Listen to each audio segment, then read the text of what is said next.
સાંજનો સમય હતો. કિશનલાલજી પોતાના રૂમમાં પલંગ પાસે રાખેલી ખુરશી પર બેઠા હતા. એટલામાં તેમની મોટી વહુ નિશા રૂમમાં આવી અને રૂખા અવાજે બોલી, પિતાજી, તમારી ચા મૂકી દીધી છે, પી લેજો, નહીં તો ઠંડી થઈ જશે. અને જો ઠંડી થઈ ગઈ તો હું ફરીથી ગરમ કરવાની નથી. આટલું કહીને તે ઊભા રહ્યા વગર બહાર ચાલી ગઈ. કિશનલાલજી ધીરેથી ઉઠ્યા, ખુરશી પર સરખી રીતે બેઠા અને ચાનો કપ ઉઠાવ્યો. એક ઘૂંટડો લેતાની સાથે જ તેમણે કપ પાછો મૂકી દીધો. ચામાં ખાંડ બહુ વધારે હતી. જ્યારે તેમને ડાયાબિટીસ હતી અને તેઓ હંમેશા મોળી ચા જ પીતા હતા. તેમના ચહેરા પર હળવી ઉદાસી છવાઈ ગઈ. તેઓ ચૂપચાપ રૂમમાંથી નીકળીને રસોડા તરફ ગયા, જ્યાં નિશા કામ કરી રહી હતી. ધીમા પણ સ્પષ્ટ અવાજે બોલ્યા, મોટી વહુ, તને ખબર છે મને શુગર છે, છતાં આટલી ગળી ચા બનાવી દીધી. આ સાંભળતા જ નિશા ખીજાઈને બોલી, પિતાજી, મારી પાસે બીજું કોઈ કામ નથી કે શું, કે દરેક વાત યાદ રાખું. ચા માટે તમે જ્યોતિને પણ કહી શકતા હતા. શું આખા ઘરની જવાબદારી મેં જ ઉઠાવી રાખી છે? કિશનલાલજી કંઈક કહેવા જતા હતા ત્યાં જ તેમની નાની વહુ જ્યોતિ ત્યાં આવી ગઈ. કટાક્ષ ભર્યા સ્મિત સાથે બોલી, વાહ દીદી વાહ, તમે કયો પહાડ તોડી નાખો છો. સવાર અને રાતનું જમવાનું જ તો બનાવો છો, બાકીનું બધું કામ તો હું જ કરું છું. રસોડાનું વાતાવરણ અચાનક ભારે થઈ ગયું અને ફરી એકવાર ઘરમાં વણકહ્યા યુદ્ધની શરૂઆત થઈ ગઈ હતી. બંને વહુઓના બોલવાનો લહેકો ધીરે ધીરે તેજ થતો ગયો. નાની નાની ફરિયાદો મેણા ટોણામાં બદલાવા લાગી અને મેણા સ્પષ્ટ ઝઘડાનું સ્વરૂપ લેવા લાગ્યા.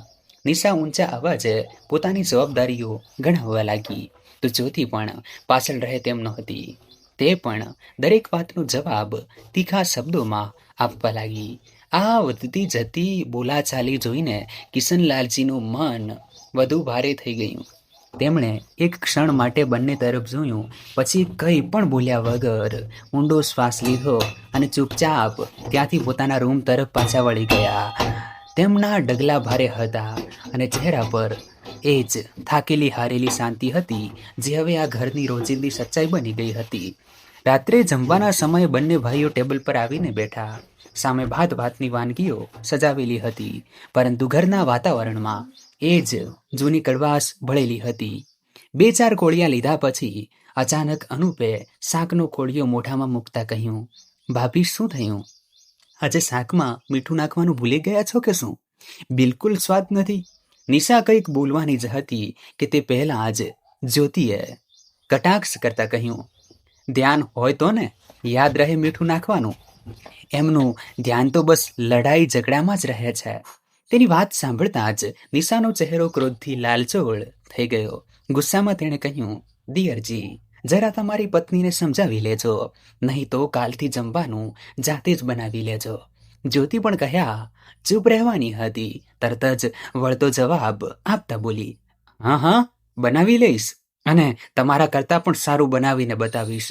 બસ પછી શું હતું, બંને વચ્ચે ફરીથી બોલાચાલી શરૂ થઈ ગઈ. અવાજો ઊંચા થતા ગયા અને વાત વગરની ચર્ચામાં બદલાઈ ગઈ. ત્યારે જ આશીષ અકળાઈને બોલ્યો, તમારા બંનેની આ રોજ રોજની કચકચ ક્યારેય ખતમ નથી થતી. જ્યારે જુઓ ત્યારે શરૂ થઈ જાઓ છો. આટલું કહીને તે જમ્યા વગર જ ઊભો થયો અને સીધો પોતાના રૂમમાં ચાલ્યો ગયો. થોડીવાર પછી અનુપે પણ થાળીમાંથી હાથ ખેંચી લીધો અને ચૂપચાપ ઊભો થઈ ગયો. ટેબલ પર જમવાનું એમ જ પડ્યું હતું. ક્યાંક દાળ ફ્રાયની ભરેલી વાટકી, ક્યાંક પનીરનું શાક, ચોખાની પ્લેટો, કંઈક વિખરાયેલું હતું તો કંઈક અડગ્યા વગરનું હતું. ત્યારે જ રૂમની બહાર આવેલા કિશનલાલજીએ આ દ્રશ્ય જોયું. પીરસાયેલું જમવાનું આવી રીતે બગડતું જોઈને તેમની આંખો ભરાઈ આવી. કંઈ પણ કહ્યા વગર તેઓ ધીરેથી પોતાના રૂમમાં પાછા ચાલ્યા ગયા. રાતના 2 વાગવા આવ્યા હતા, પરંતુ કિશનલાલજીની આંખોમાં ઊંઘ કોસો દૂર હતી. બહાર પરસાળમાં શાંતિ તો હતી, પણ તેમના ભીતર યાદો અને ફરિયાદોનો એક શોર મચેલો હતો. પંખાનો ધીમો અવાજ પણ ત્યારે તેમના કાનમાં કોઈ ભારે બોજની જેમ ખૂંચી રહ્યો હતો. તેઓ વારંવાર પડખા બદલી રહ્યા હતા. આખરે તેઓ ધીરેથી ઉઠ્યા અને લાઇટ ચાલુ કરી. સામે જ તેમની પત્ની શાંતિજીની તસવીર લટકેલી હતી. તસવીર પર ચઢાવેલા ફૂલોની સુગંધ હવે ફીકી પડી ગઈ હતી, પણ શાંતિનું સ્મિત એવું જ હતું, શાંત અને સ્થિર. કિશનલાલજી તસવીર પાસે જઈને ઊભા રહી ગયા. તેમની આંખોમાં આંસુ તરી આવ્યા. તેઓ ખૂબ જ ધીમા અવાજે ગણગણ્યા, જોઈ રહી છે શાંતિ, જે ઘરનું નામ આપણે શાંતિ નિવાસ રાખ્યું હતું, આજે ત્યાં શાંતિ સિવાય બધું જ છે. અને હવે તો આ ઘરમાં અન્નનું અપમાન પણ થવા લાગ્યું છે. તેમનો ગળગળો થઈ ગયો. તેમણે ધ્રુજતા હાથે તસવીરની ફ્રેમને સ્પર્શ કર્યો અને બોલ્યા, આજે દીકરાઓએ થાળી છોડી દીધી. વહુઓએ એકબીજાને નીચા દેખાડવા માટે કોઈ કમી ન રાખી. તું કહેતી હતી ને કે ઘરની દિવાલો ઈંટોથી નહીં પણ પરસ્પરના પ્રેમથી ટકેલી હોય છે. આજે આ ઘરનો પ્રેમ ખતમ થઈ ગયો છે. શાંતિ, મને લાગે છે કે હું હવે અહીં વધુ નહીં રહી શકું. કહેતા કહેતા તેઓ અચાનક રોકાઈ ગયા. તસવીરમાં શાંતિનું સ્મિત જાણે તેમને કંઈક કહી રહ્યું હતું. તેમની આંખોની ઉદાસી અચાનક એક અજીબ મક્કમતામાં બદલાઈ ગઈ. તેમના ચહેરા પર એવી ચમક આવી જાણે વર્ષો જૂનો કોઈ મૂંઝવતો પ્રશ્ન ઉકેલાઈ ગયો હોય. પોતાની પત્નીની તસવીર જોતા તેઓ બોલ્યા, હા શાંતિ, તે સાચું કહ્યું. હવે ચૂપ બેસવાનો સમય નથી. જો આ ઘરની શાંતિ પાછી લાવવી હોય તો મારે જ કંઈક કરવું પડશે. તેમના કદમ હવે લથડતા નહોતા. તેમણે પોતાની કપડાની જૂની થેલી ઉઠાવી. પછી તેમાં કેટલાક જરૂરી કાગળો અને પોતાના થોડા કપડાં અને દવાઓ નાખી. પલંગ નીચેથી પોતાની ચંપલ કાઢી અને તે પહેરતી વખતે એકવાર ફરી પાછા વળીને તસવીર જોઈ. તેમના ચહેરા પર એક સંતોષભર્યું સ્મિત હતું. તેમની આંખોની એ ચમક જણાવી રહી હતી કે તેઓ હારીને નહીં પરંતુ કોઈ મોટા ઈરાદા સાથે ઘરનો ઉંબરો ઓળંગી રહ્યા છે. તેઓ દબાતા પગલે રૂમની બહાર આવ્યા. હોલની શાંતિમાં તેમને પોતાના શ્વાસનો અવાજ પણ સ્પષ્ટ સંભળાઈ રહ્યો હતો. તેમણે એકવાર એ બંધ દરવાજાઓ તરફ જોયું, જેની પાછળ તેમના દીકરા અને વહુઓ નિશ્ચિત થઈને સૂતા હતા. કિશનલાલજીએ બહુ સાવધાનીથી મુખ્ય દરવાજાની સાંકળ ખોલી. દરવાજો ખુલવાનો હળવો અવાજ થયો, પણ કોઈની ઊંઘ ઉડી નહીં. બહાર નીકળતા જ તેમની નજર ગેટ પર લાગેલી પથ્થરની એ નેમ પ્લેટ પર પડી, જ્યાં લખ્યું હતું, શાંતિ નિવાસ. ચંદ્રના ઝાંખા પ્રકાશમાં એ નામ સ્પષ્ટ ચમકી રહ્યું હતું. કિશનલાલજીએ એક ઊંડો શ્વાસ લીધો. પોતાની થેલી ખભા પર બરાબર વીંછી અને અવાજ કર્યા વગર શેરી તરફ આગળ વધી ગયા. પાછળ રહી ગયું એ શાંતિ નિવાસ, જ્યાંથી એક પિતા રાતના અંધારામાં એકલા નીકળ્યા ગયા હતા અને ઘરમાં કોઈને તેની ખબર પણ નહોતી. મિત્રો, આખરે કિશનલાલજી તે રાત્રે ક્યાં ગયા? તેમના મનમાં એવો કયો સંકલ્પ હતો જેણે તેમને આ ઉંબરે અડધી રાતે ઘર છોડવા મજબૂર કરી દીધા? અને શું થશે સવારે જ્યારે ઘરવાળા જાગશે અને જોશે કે પિતાજી પોતાના રૂમમાં નથી? ચાલો જાણીએ આગળની વાર્તામાં. સૂરજનું પહેલું કિરણ શાંતિ નિવાસની બારીઓ સાથે ટકરાયું. પણ આજે એ ઘરની સવાર રોજ જેવી નહોતી. રસોડામાં જ્યોતિ ચા ગાળી રહી હતી. ગઈ રાતના હંગામા પછી તેનું મન થોડું ભારે હતું. છતાં તેણે એક કપમાં મોડી ચા કાઢી અને ભારે હૈયે પોતાના સસરા કિશનલાલજીના રૂમ તરફ વધી.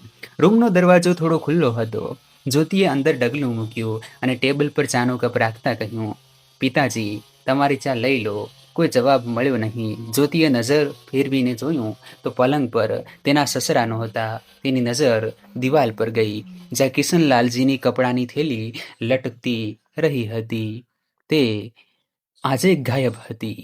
જ્યોતિના કપાળ પર ચિંતાની રેખાઓ ઉપસી આવી. તેણે રૂમની બહાર નીકળીને જોરથી બૂમ પાડી, અનુપ, જરા અહીં તો આવો. જુઓ, પિતાજી નથી. જ્યોતિનો અવાજ સાંભળીને સીડી ઉતરતી નિશા અકળાઈને બોલી, શું થયું જ્યોતિ? સવાર સવારમાં કેમ આટલું ગળું ફાડી રહી છે? શું અમે ઘરમાં શાંતિથી ઊંઘી પણ ના શકીએ?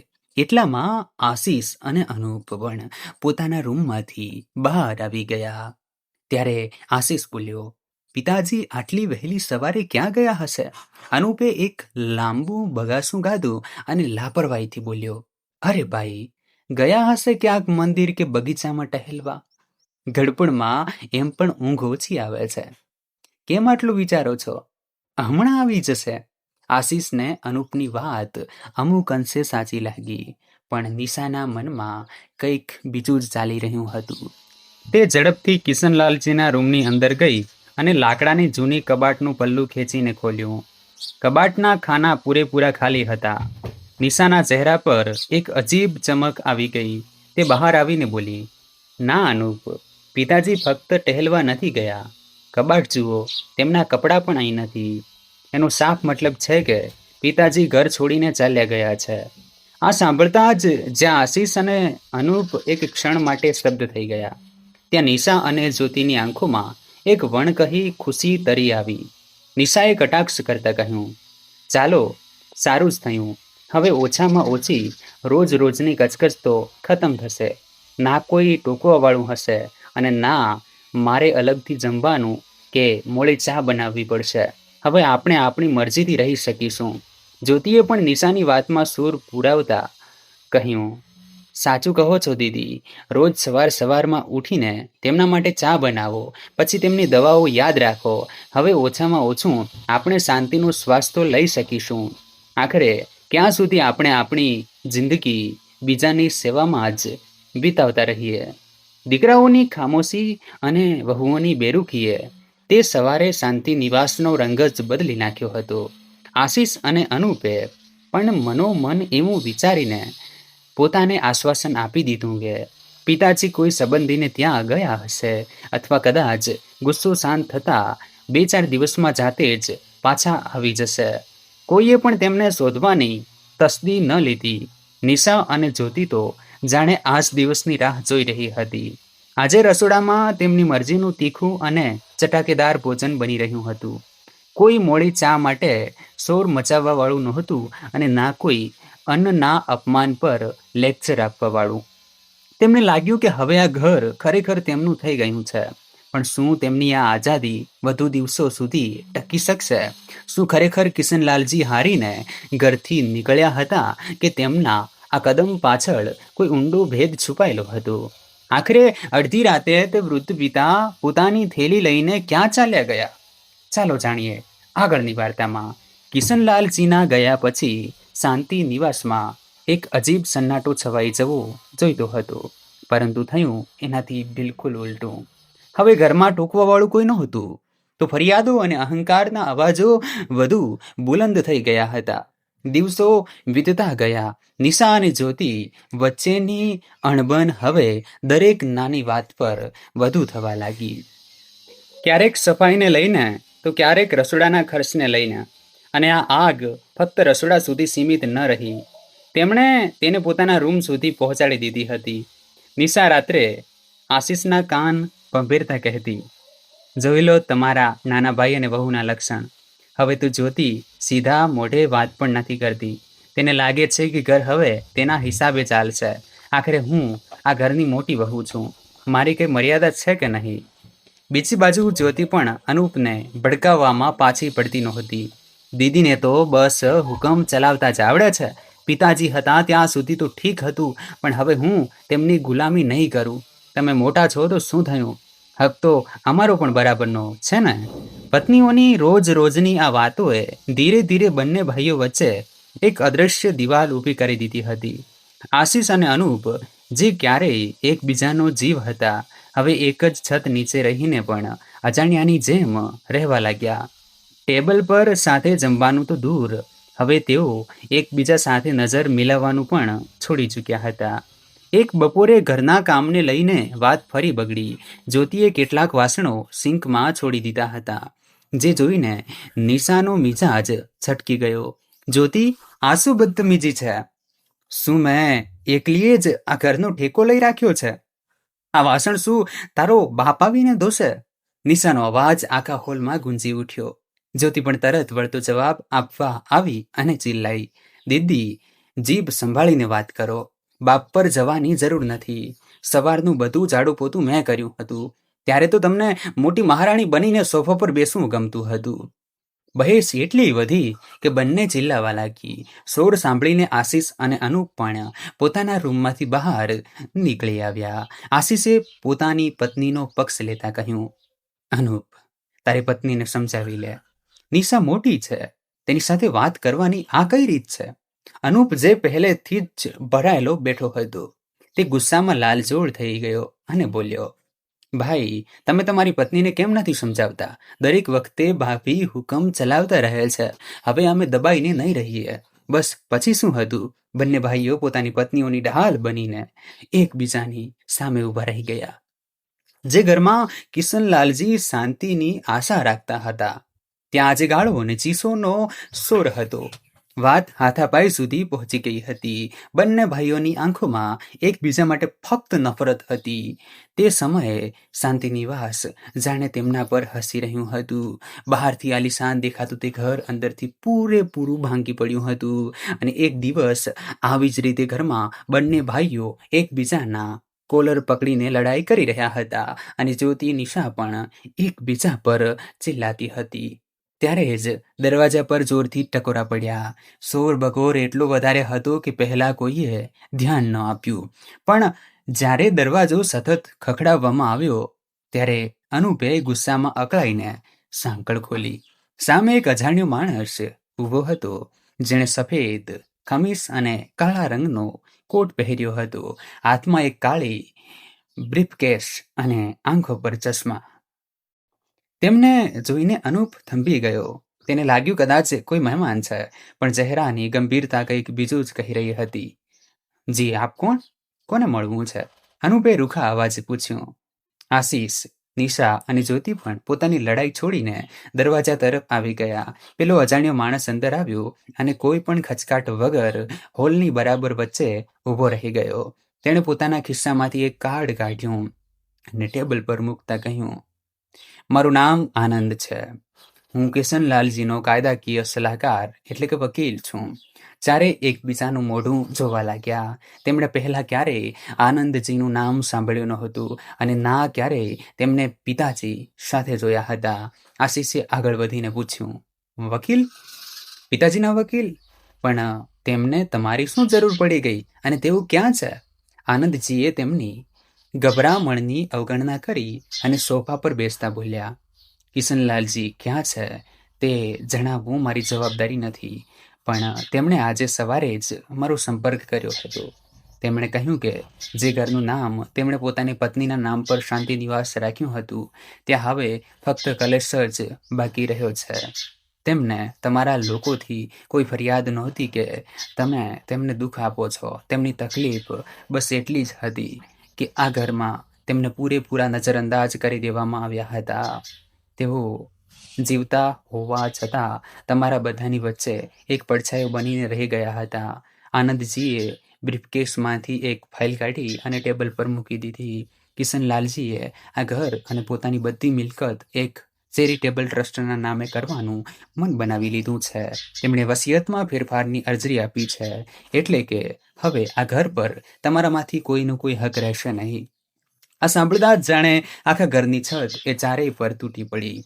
નિશા અને જ્યોતિની આંખોમાંથી હવે ખુશીના નહીં પણ ડરના આંસુ નીકળવા લાગ્યા. અનુપ હચમચી જઈને બોલ્યો, આ કેવી રીતે થઈ શકે આનંદજી? કંઈક તો રસ્તો હશે. આનંદજીએ ચશ્મા સરખા કર્યા અને ધીમા છતાં મક્કમ અવાજે બોલ્યા, કિશનલાલજી એક છેલ્લી તક આપી છે. તેમણે એક શરત રાખી છે. જો તમે ચારેય આવતા 30 દિવસો સુધી તે શરત પૂરી કરી લો છો તો આ ઘર તમારું જ રહેશે, નહીંતર 15 દિવસ પછી ટ્રસ્ટ પોતાનો કબજો લઈ લેશે. ચારેય એક સાથે પૂછ્યું, કેવી શરત? આનંદજીએ કાગળ વાંચતા કહ્યું, આજથી બરાબર 1 મહિના સુધી ઘરની બંને વહુઓ નિશા અને જ્યોતિએ મળીને રોજ સવાર અને સાંજ 100 ગરીબ અને નિરાધાર લોકોનું જમવાનું પોતાના હાથે બનાવવું પડશે. સવારનું જમવાનું બપોરે 1 વાગ્યા સુધી અને રાતનું જમવાનું સાંજે 8 વાગ્યા સુધી તૈયાર થઈ જવું જોઈએ. આનંદજી અટક્યા અને તે ચારેયના ચહેરા જોયા. પછી આગળ બોલ્યા, અને ફક્ત જમવાનું બનાવવું જ પૂરતું નથી. આશીષ અને અનુપ, તમે બંને તમારી પત્નીઓ સાથે મળીને તે ભોજન જાતે જ વસાહતોમાં અને ફૂટપાથ પર જઈને વહેંચવાનું રહેશે જ્યાં લોકો ભૂખ્યા સૂવે છે. કિશનલાલજીનું કહેવું છે કે જ્યારે તમે બીજાનું પેટ ભરશો ત્યારે જ તમને અન્નની અને પોતાનાઓની કિંમત સમજાશે. નિશા અને જ્યોતિ, જે એક સસરાની ચા બનાવવા માટે લડતી હતી, હવે તેમને રોજ 200 લોકોનું જમવાનું બનાવવાનું હતું. આશીષ અને અનુપ જે એકબીજાના કોલર પકડતા હતા, હવે તેમને સાથે મળીને શેરીઓમાં ખાવાનું વહેંચવાનું હતું. આનંદજી પોતાની ફાઇલ સમેટતા ઊભા થયા અને બોલ્યા, યાદ રાખજો, કાલે બપોરે 1 વાગે હું જાતે ચેક કરવા આવીશ. જો એક પણ દિવસ જમવાનું નહીં બને કે સમયની પાબંદી તૂટશે તો શાંતિ નિવાસની બહાર ટ્રસ્ટનું બોર્ડ લાગી જશે. અને આ સાથે જ આનંદજી ચાલ્યા ગયા. આનંદજીના જતાં જ ઘરમાં ફરીથી એક ભારે સન્નાટો છવાઈ ગયો. ચારે એકબીજાને જોઈ રહ્યા હતા, પણ આ વખતે આંખોમાં પેલો જૂનો અહંકાર નહીં, પરંતુ એક અજાણ્યો ડર અને હતાશા સાફ દેખાતી હતી. નિશાએ ગભરામણમાં પોતાના કપાળેથી પરસેવો લૂંછ્યો અને અકળાઈને આશીષને બોલી, આશીષ, આ બધું મારાથી નહીં થાય. રોજ 100 લોકોનું જમવાનું બનાવવું એ શું મજાક છે? ઘરના 4 લોકો માટે બનાવવામાં તો મારી કમર તૂટી જાય છે, અને આ 100 લોકો ઉપરથી એ પણ આ નકચડી જ્યોતિ સાથે. હું એક ક્ષણ આની સાથે રસોડામાં નથી વિતાવી શકતી. જ્યોતિ જે પહેલેથી જ ચીડાયેલી હતી, નિશાની વાત સાંભળીને તમતમી ઉઠી. તેણે પોતાના હાથ કમર પર રાખ્યા અને તોછડાઈથી બોલી, જુઓ અનુપજી, તમારી ભાભીને સમજાવી દો કે મને ગુસ્સો ન અપાવે, નહીતર બતાવી દઈશ કે હું શું જીત છું. મારી સહન કરવાની પણ એક હદ છે. જેવું જ્યોતિએ આ કહ્યું, અનુપે પોતાનું માથું બંને હાથથી પકડી લીધું. તે ખરાબ રીતે અકળાઈને ચિલ્લાયો, જ્યોતિ, તું ચૂપ રહીશ કે નહીં? અને ભાભી, તમે પણ પ્લીઝ હવે ચૂપ થઈ જાઓ. એમ પણ મારું મગજ કામ નથી કરી રહ્યું કે આ બધું અચાનક શું થઈ ગયું. ઉપરથી તમારા બંનેની આ કચકચ શરૂ થઈ ગઈ. આખો હોલ ફરી એકવાર તણાવથી ભરાઈ ગયો. ત્યારે જ આશીષ, જે અત્યાર સુધી શાંત ઊભો રહી કંઈક વિચારી રહ્યો હતો, તે આગળ વધ્યો. તેના ચહેરા પર આ વખતે શિથિલતા નહીં, પણ એક મજબૂરીવાળી ગંભીરતા હતી. તેણે બધાને શાંત રહેવાનો ઈશારો કર્યો અને ભારે અવાજે બોલ્યો, જુઓ, હવે લડવાથી કંઈ નહીં વળે. કડવું સત્ય એ જ છે કે આપણી પાસે પિતાજીની શરત માનવા સિવાય બીજો કોઈ ચારો નથી. જો આપણે કાલે બપોરે 1 વાગ્યા સુધી જમવાનું તૈયાર નહીં કરીએ તો આ ઘર અને પિતાજીની બધી પ્રોપર્ટી ટ્રસ્ટના નામે થઈ જશે. આપણા ચારેય પાસે માથું છુપાવવાની જગ્યા પણ નહીં બચે. આશીષની વાત સાંભળીને નિશા અને જ્યોતિના ચહેરાનો રંગ ઉડી ગયો. તેમને પહેલીવાર અહેસાસ થયો કે જે સસરાને તેઓ નજરઅંદાજ કરતી હતી, આજે તેમની એક શરતે તેમની આખી દુનિયા હચમચાવી નાખી હતી. આશીષે અનુપ તરફ જોયું અને કહ્યું, અનુપ, સામાન અને રાશનનું લિસ્ટ બનાવ. આપણે આજે જ તૈયારી કરવી પડશે. કાલે સવારથી આપણી પાસે ભૂલ કરવાની કોઈ અવકાશ નથી. બીજી સવારે સૂરજનું પહેલું કિરણ નીકળે તે પહેલાં જ શાંતિ નિવાસમાં એવી હલચલ શરૂ થઈ ગઈ જે છેલ્લા કેટલાય વર્ષોમાં જોવા મળી નહોતી. સવારના બરાબર 5 વાગ્યા હતા. નિશા અને જ્યોતિ, જેઓ અવારનવાર મોડા ઉઠવાની આદત ધરાવતી હતી, આજે રસોડામાં સામસામે ઊભી હતી. રસોડાના ભોંયતળિયે લોટની મોટી ગુણીઓ, શાકભાજીના ટોપલા અને વિશાળ તપેલા રાખેલા હતા, જે આશીષ અને અનુપ રાત્રે જ બજારમાંથી લાવ્યા હતા. આટલો બધો સામાન અને આટલી મોટી જવાબદારી જોઈને બંને વહુઓના હાથ પગ ફૂલી રહ્યા હતા. નિશાએ છેડો સંભાળતા ઠંડો શ્વાસ લીધો અને કડવાશ ભર્યા અવાજે કહ્યું, આટલા બધા બટાકા ફોલવાના છે. મને તો સમજાતું નથી કે શરૂઆત ક્યાંથી કરું. જ્યોતિ, ઊભી ઊભી મારું મોઢું શું જુએ છે? આ ગુણીઓ ખોલ અને શાકભાજી ધોવાનું શરૂ કર. જ્યોતિએ ભ્રમર સંકોચી જવાબ દો તે તીખો આપવા માંગતી હતી, પણ સામે દિવાલ પરની ઘડિયાળ તેને 1 વાગ્યાની અંતિમ સમય મર્યાદા યાદ અપાવી રહી હતી. તે પગ પછાડતી આગળ વધી અને બોલી, તમે લોટ બાંધવાનું શરૂ કરો, હું બટાકા કાપું છું. યાદ રાખજો દીદી, વકીલ સાહેબ ગમે ત્યારે આવી શકે છે. બીજી તરફ બહાર વરંડામાં આશીષ અને અનુપ પણ નવરા બેઠા નહોતા. તેઓ પેલા મોટા ડબ્બાઓના પેકિંગની તૈયારી કરી રહ્યા હતા, જેમાં જમવાનું ભરવાનું હતું. ગઈકાલ સુધી જે ભાઈઓ એકબીજાની આંખોમાં નહોતા જોતા, આજે મજબૂરીમાં જ સહી પણ એકબીજાને સૂચનાઓ આપી રહ્યા હતા. આશીષે પરસેવો લૂંછતા કહ્યું, અનુપ, ગાડીમાં જગ્યા કરી લેજે. 100 પેકેટ એકસાથે લઈ જવાના છે. અને હા, આનંદજીનો કોઈ ભરોસો નહીં, તેઓ ગમે તે ક્ષણે અહીં પહોંચી શકે છે. અનુપે માથું હલાવ્યું. તેના મનમાં હજુ પણ ગુસ્સો હતો, પણ ઘર છીનવાઈ જવાનો ડર એ ગુસ્સા કરતાં ક્યાંય મોટો હતો. રસોડામાં ગરમી વધતી જતી હતી. 100 લોકોનું જમવાનું બનાવવું એ કોઈ સામાન્ય વાત નહોતી. વરાળ, ધુમાડા અને શાકની વચ્ચે નિશા અને જ્યોતિના ચહેરા પરસેવે રેબઝેબ હતા.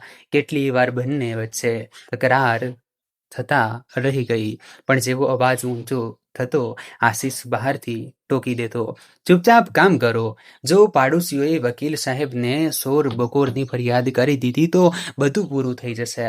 બપોરના 12:30 વાગી ચૂક્યા હતા. રસોડામાંથી તાજી બનેલી પૂરીઓ અને બટાકાના શાકની સુગંધ આવવા લાગી હતી. થાકને લીધે ચારેયની હાલત ખરાબ હતી, પણ 100 પેકેટ તૈયાર જોઈને તેમના મનમાં એક અજીબ રાહત પણ હતી.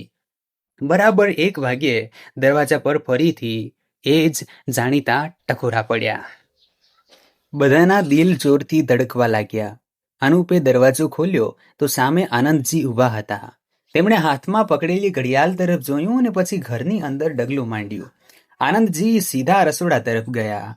તેમણે ત્યાં રાખેલા જમવાના પેકેટ જોયા, સાફ સફાઈ તપાસી અને પછી ચારે તરફ ફરીને બોલ્યા, સમય તો બરાબર છે અને જમવાનું પણ તૈયાર દેખાય છે, પરંતુ અસલી પરીક્ષા હવે શરૂ થશે. ચાલો આ પેકેટ ઉઠાવો અને મારી સાથે ચાલો. આજે હું જાતે જોઈશ કે તમે આ જમવાનું કોના હાથમાં અને કયા ભાવથી આપો છો. નિશા અને જ્યોતિએ એકબીજા સામે જોયું. તેમને લાગ્યું હતું કે જમવાનું બનાવીને કામ પૂરું થઈ ગયું, પણ અસલી પડકાર તો હવે શરૂ થવાનો હતો. ધગધગતા તડકામાં એ ગલીઓ સુધી જવું જ્યાંથી તેઓ હંમેશા પોતાની કાર ઝડપથી કાઢી લેતા હતા. આનંદજીના આદેશ પર ચારેય ભારે હૈયે જમવાના મોટા મોટા વાસણો અને પેકેટ ગાડીમાં મૂક્યા. બપોરનો આકરો તડકો માથે હતો અને લૂના ઝાપટા ચહેરાને દઝાડી રહ્યા હતા.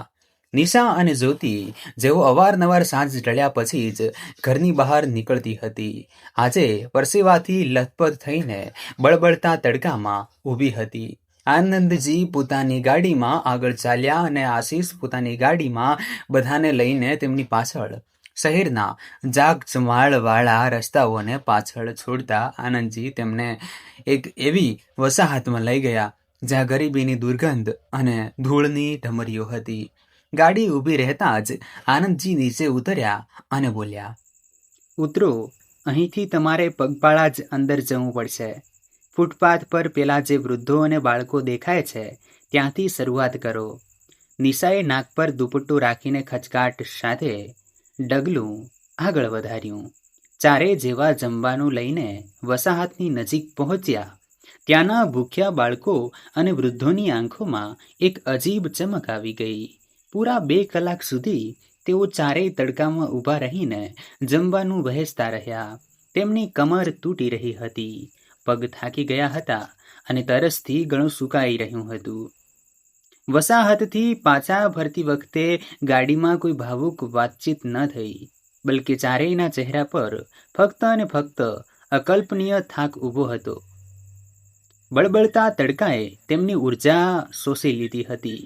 જેવી ગાડી શાંતિ નિવાસ સામે ઊભી રહી, ચારેય ગમે તેમ કરીને લથડતા પગે અંદર દાખલ થયા. ઘરની અંદર આવતા જ નિશા સીધી સોફા પર ફસડાઈ પડી. તેના પગ સૂજી ગયા હતા અને ચહેરો ગરમીથી લાલચોળ થઈ રહ્યો હતો. જ્યોતિએ તો રસોડાના ઉંબરે જ બેસીને પોતાનું માથું પકડી લીધું.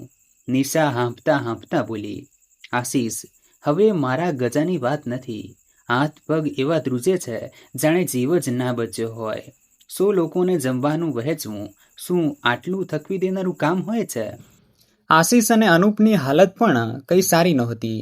ભારે વાસણો ઉઠાવવા અને તડકામાં દોડધામ કરવાથી તેમના શર્ટ પરસેવાથી ભીંજાઈને શરીર સાથે ચોંટી ગયા હતા. ત્યારે જ અનુપે દિવાલ પર લટકેલી ઘડિયાળ તરફ જોયું અને તેના હોશ ઉડી ગયા. અરે, બપોરના 3:30 વાગી ગયા છે. આપણી પાસે આરામ કરવાનો સમય નથી. 8 વાગ્યા સુધીમાં રાતનું જમવાનું વહેંચવાનું શરૂ કરવાનું છે.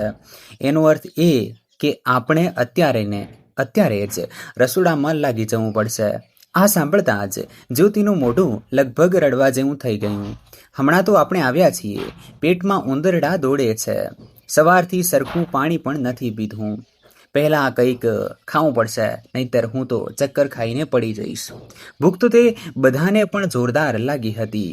રસોડામાં હજુ પણ સવારની તૈયારીઓ, સામાન વિખરાયેલો હતો. સિંક વાસણોથી ભરેલું હતું અને હવામાં મસાલાની તીખી ગંધ ભળેલી હતી. નિશા અને જ્યોતિએ કંઈ પણ વિચાર્યા વગર ત્યાં જ સવારની વધેલી સૂકી રોટલીઓ અને બટાકાનું શાક થાળીઓમાં પીરસ્યું. આજે કોઈ ડાઇનિંગ ટેબલ પર સભ્યતાથી બેસીને જમવાની રાહ નહોતું જોઈ રહ્યું. ચારે રસોડા પાસે જ બેસી ગયા અને એકબીજા સાથે વાત કર્યા વગર બસ જલ્દી કોળિયા મોઢામાં નાખવા લાગ્યા. ન તો જમવાના સ્વાદની ખબર હતી, ન તો કોઈ આડા કે અવળા વિચારોનું ભાન. બસ શરીરને બળતણ જોઈતું હતું, જેથી તેઓ આવતા 100 લોકોનું ભોજન તૈયાર કરી શકે. થાળીમાં રાખેલું જમવાનું હજુ પૂરું પણ નહોતું થયું ત્યાં જ આશીષે ઘડિયાળ તરફ ઈશારો કર્યો. 3:30 વાગી ચૂક્યા હતા અને શરીર જવાબ દઈ રહ્યું હતું. નિશાએ પોતાની ભારે પલકો ઊંચી કરી અને રસોડામાં વિખરાયેલા સામાનને જોઈને એક ઊંડો નિશાસો નાખ્યો. તેણે પરસેવો લૂછતા જ્યોતિ અને આશીષને કહ્યું, સાંભળો, ફરીથી 100 લોકો માટે રોટલીઓ વણવી હવે મારા ગજાની વાત નથી. હાથ પગ રહી ગયા છે. કેમ આપણે રાત માટે દાળ ભાત બનાવી લઈએ? તે જલ્દી પણ બની જશે અને બધાને પીરસવામાં સરળતા પણ રહેશે. જ્યોતિએ પણ રાહતનો શ્વાસ લીધો અને તરત બોલી, હા દીદી, તમે સાચું કહો છો. દાળ ભાત મોટા તપેલામાં એકસાથે ચડી જશે. જો આપણે રોટલીઓના ચક્કરમાં પડ્યા તો રાતના 8 વાગ્યા સુધીમાં આપણે પોતે જ અહીં ઢગલો થઈ જશું. સમય રેતીની જેમ સરકી રહ્યો હતો. 8 વાગ્યા સુધીમાં જમવાનું તૈયાર કરીને વહેંચવાનું શરૂ કરવાનું હતું, જેનો અર્થ હતો કે તેમની પાસે હવે એક ક્ષણ પણ બેસવાની નવરાશ નહોતી. અનુપ અને આશીષે ચપળતા બતાવી. મોટા કોથળાઓમાંથી ચોખા કાઢવામાં આવ્યા અને વિશાળ તપેલાઓમાં દાળ ચડાવવામાં આવી. રસોડામાં ફરીથી વરાળ અને ગરમીનું સામ્રાજ્ય સ્થપાઈ ગયું. નિશા અને જ્યોતિની પીઠમાં રહીને કસક ઉઠતી હતી, પણ આનંદજીની પેલી સખત ચેતવણી તેમના કાનમાં ગુંજતી હતી. સમયની પાબંદી તૂટી તો શાંતિ નિવાસની બહાર ટ્રસ્ટનું બોર્ડ લાગી જશે. સાંજના 6:30 વાગતા સુધીમાં દાળની સોંગી સુગંધ આખા ઘરમાં ફેલાઈ ગઈ. ચોખાના દાણા ઉકળી રહ્યા હતા અને ચારેય મળીને પેકિંગના ડબ્બા તૈયાર કરવા લાગ્યા. જ્યોતિ ચોખાના તપેલામાંથી વરાળ નીકળતી જોઈને ગણગણી, આજે સમજાઈ રહ્યું છે કે ઘર ચલાવવું અને બધાને ખુશ રાખવા એટલે શું. કાલ સુધી તો આપણે બસ મીઠું મરચું ઓછું હોય તો શોર મચાવી દેતા હતા, પણ આજે આ 100 લોકોની જવાબદારી ગળે પડી છે. રાતના 7:30 વાગી ગયા હતા. જમવાનું પેક થઈ ચૂક્યું હતું. થાક એટલો હતો કે આશીષનું મન થતું હતું કે અહીં જ ભોંય તળિયે સૂઈ જાય, પણ તેને ખબર હતી કે મંજિલ હજુ દૂર છે. ચારેય મળીને ભારે તપેલા અને પેકેટ ગાડીમાં લાધા. જેવી ગાડી ઘરની બહાર નીકળી, અંધારું ગાઢ થઈ ચૂક્યું હતું. રાતના 8 વાગવામાં ગણતરીની મિનિટો બાકી હતી અને આનંદજીની ગાડી બરાબર એ જ જગ્યાએ ઊભી હતી જ્યાં સવારનું જમવાનું વહેંચાતું હતું. આનંદજીએ પોતાની કાંડા ઘડિયાળ જોઈ અને સ્મિત વગર જ બોલ્યા, 8 વાગવામાં 2 મિનિટ બાકી છે. ચાલો શરૂ કરો. રાતનો સમય છે, ભીડ વધારે હોઈ શકે છે. નિશા અને જ્યોતિએ એકબીજાનો સહારો લઈને ગાડીમાંથી પગ નીચે ઉતાર્યા. રાતના સન્નાટામાં ભૂખ્યા લોકોની લાંબી કતારો દેખાઈ રહી હતી. જ્યારે તે લોકોએ દાળ ભાતના ગરમ પેકેટ તેમના હાથમાં આપ્યા, ત્યારે વસાહતનો દરેક માણસ તેમને મન ભરીને આશીર્વાદ આપીને જઈ રહ્યો હતો. કામ પૂરું કરીને જ્યારે તેઓ રાત્રે 10 વાગ્યે ઘરે પાછા ભર્યા, ત્યારે કોઈનામાં વાત કરવાની પણ તાકાત બચી નહોતી. શાંતિ નિવાસનો તે મોટો હોલ આજે તેમને ઘણો ખાલી અને ખામોશ લાગી રહ્યો હતો.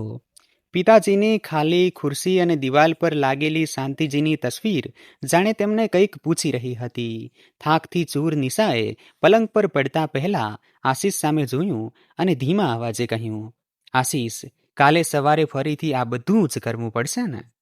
આશીષે બસ માથું હલાવ્યું. તે જાણતો હતો કે આ તો બસ શરૂઆત છે. 30 દિવસની આ મુસાફરી હજુ ઘણી લાંબી અને કઠિન થવાની હતી. રાતના 10:30 વાગી ચૂક્યા હતા. આખા શાંતિ નિવાસમાં એક ભારે સન્નાટો છવાયેલો હતો. પણ આ એ સન્નાટો નહોતો જે શાંતિ આપે, બલકે આ થાક અને નિરાશાથી ભરેલો સન્નાટો હતો. અનુપ અને જ્યોતિ પોતાના રૂમમાં પહોંચ્યા. જ્યોતિના કદમ જાણે જમીન પર પડતા જ નહોતા. તેણે જેવો રૂમનો દરવાજો બંધ કર્યો તે લથડતા સીધી જમીન પર જ બેસી ગઈ. તેની આંખો નીચે થાકના કાળા કુંડાળા સાફ દેખાતા હતા અને ચહેરો ધૂળ તથા પરસેવાથી ખરડાયેલો હતો. જ્યોતિએ ડસકા લેતા પોતાના પગને સ્પર્શ કર્યો અને બોલી, અનુપજી, મારા પગમાં હવે જાન નથી બચી. એવું લાગે છે જાણે હજારો સોય ભોંકાઈ રહી હોય.